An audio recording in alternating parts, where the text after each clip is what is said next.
And we're back with AWS On Air here at reInvent 2022. I'm AM Grabelny, or am I? I might be an imposter. I might be Who knows? a fake account. You pretending to be AM could be a Grabelny. bot, yeah. But luckily, we've got a guest here to help with that, maybe figure that out. We'll do that. We've got a partner here that we're going to be talking to. But Steve, first tell him Steve who Roberts, are you? developer advocate for .NET and PowerShell at Or AWS. are you?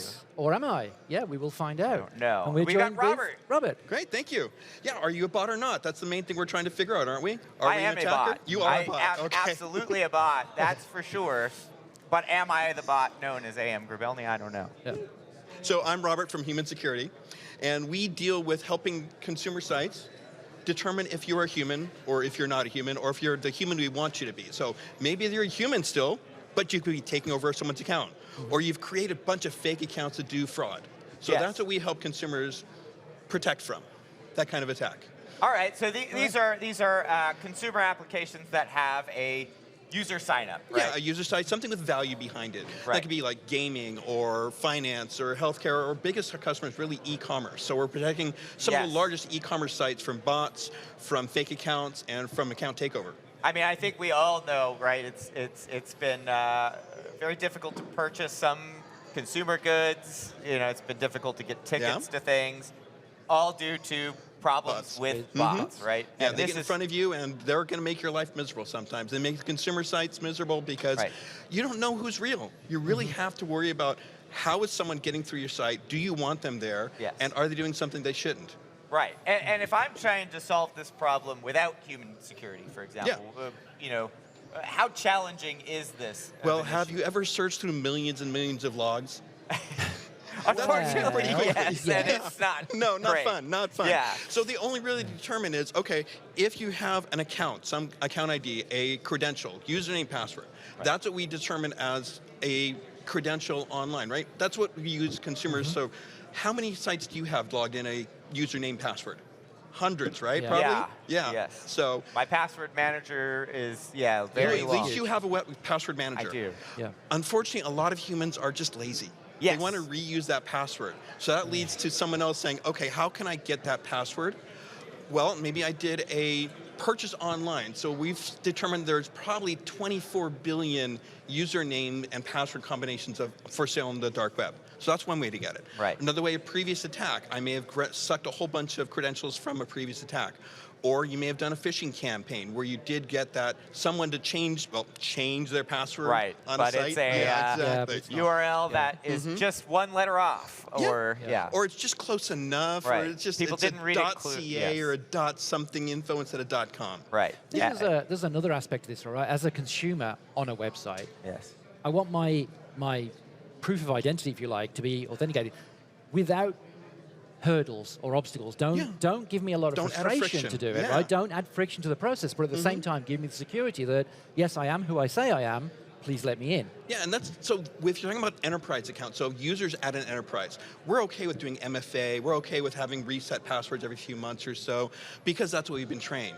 But our consumers aren't trained that way. If you put any type of friction in front of them, they may go somewhere else. Maybe your finance, so your bank, okay, fine, that's my money, I want to protect that. But if I'm going to just a shopping site or a gambling site or even just my healthcare provider, those, if you add too much friction, oh my God, it's just a pain, isn't it? Yeah. There are certain sites I will definitely tolerate hurdles. But there are other sites, I'm out of here, I'm gone. I'm going somewhere else, you know?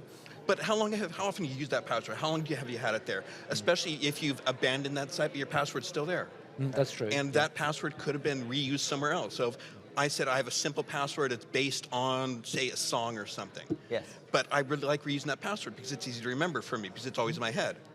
But the problem now is that same password can be reused time and time again. And the attackers. So they'll just do what we call a credential stuffing. They'll just take all those stolen passwords and just push them different sites. And if I get success with just a few, I now have taken over that account. Okay. Now, Robert, I know we don't have a lot of time with you, so you wanted to show us some of human security too, while you get your laptop back plugged in. All right. Are you ready? Sure, absolutely. So I'm going to go through a quick demo of how do we protect against an account takeover or a fake account creation. Okay. And I know fake account, who cares about fake accounts? But we can use a fake account now to do inventory stuffing, or we can do it to do just validate a credit card's active. Right. If we just say, okay, credit card's validated now, I can reuse that credit card somewhere else. Right. So if we just start from the very beginning, go into the demo here, we're going to take a look at our screen. So over the last 2 weeks of this site, we've seen that there have been a number of account takeover attempts and quite a few account takeovers. Oh, wow. So I want to drill down to just one. So we're going to take this one account here, go through the timeline. Oops, and I'm just going to jump to another tab because it's easier to see that way. So we have an account timeline, normal, normal, normal. Okay, it's kind of boring. Then all of a sudden, on 29 November, we had a bunch of activity. What happened? Oh. Okay, so this user normally logs in from a Windows device, but all of a sudden on that date, we got a mobile device. Well, that's unusual. Oh, and they're logging in from a new network and using a proxy. Okay, that's really unusual. So this is kind of risky. And they're logging in from a new country. Okay, all that indicates to me this is not necessarily not that user, but It could be. Yeah, it could still be that right? I user. could be traveling, I download an app, I log into something back home. Exactly. It could generally be me. It could be, but we're not sure at that point. So what we're going to do is we're going to log in and create a rule, so some kind of rule, just to make sure that user's who we say they are. So we're going to go in here and create a new rule. We're just going to call it something easy. So reinvent. I can spell today. That's okay. I can't Test. type and talk at the same time either, so you have my sympathies. So we're going to create this rule, and we're going to say, okay, if this account ID, Yeah. drag and drop. It's a very simple interface if you can use two hands. This account ID is this account, so we know that ID. So we're not using the credential. We've anonymized. It's anonymized. Yeah, credential. And let's say if they're coming from, so we create a new one, go to a country. We'll say, okay, if that country is not where they normally come from, so we'll say, in this case, very simple, United States, we're going to do an action. And that action is first, we're going to log it, and then we're going to say, okay, just reset your password. It's not hard. We're going to send a call to the API of that user site to say, reset the password. Go to your IAM vendor and reset this password. Then we'd save that rule and apply it, and that rule would be used across all the sites.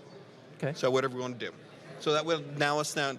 It's a little friction, but it's not as much as setting that capture where you're talking about.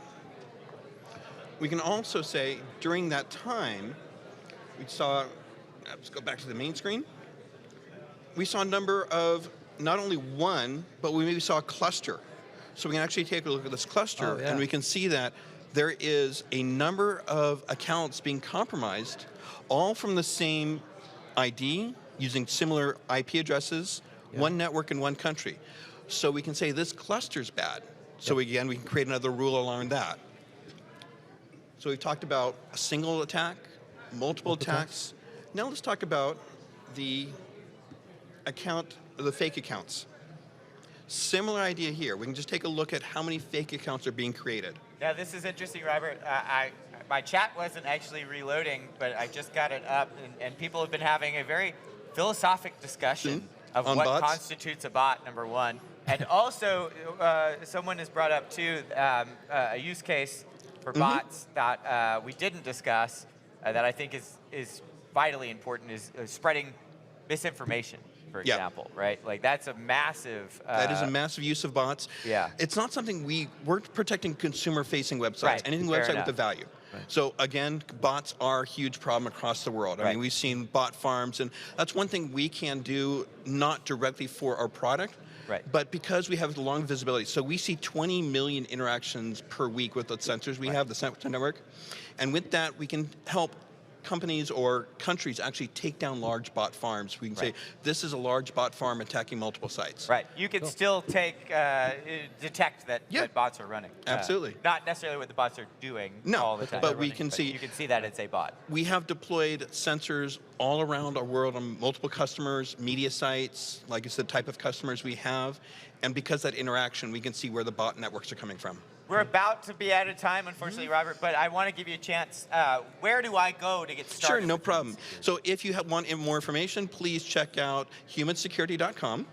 Or if you're here today, go to the booth section for the next 3 hours. Of course, we only have 3 hours left in the day, but we've got booth number 747. So if you look at the Queen of the Sky, 747, my favorite airplane. So check us there. I love it. All Thank right. you for joining us so much, Robert. Thank you, AM. Thank you, Steve. Much You're very appreciated. welcome. Take Very your time. cool product. Check out Human Security, and we will be right back with more on AWS On Air.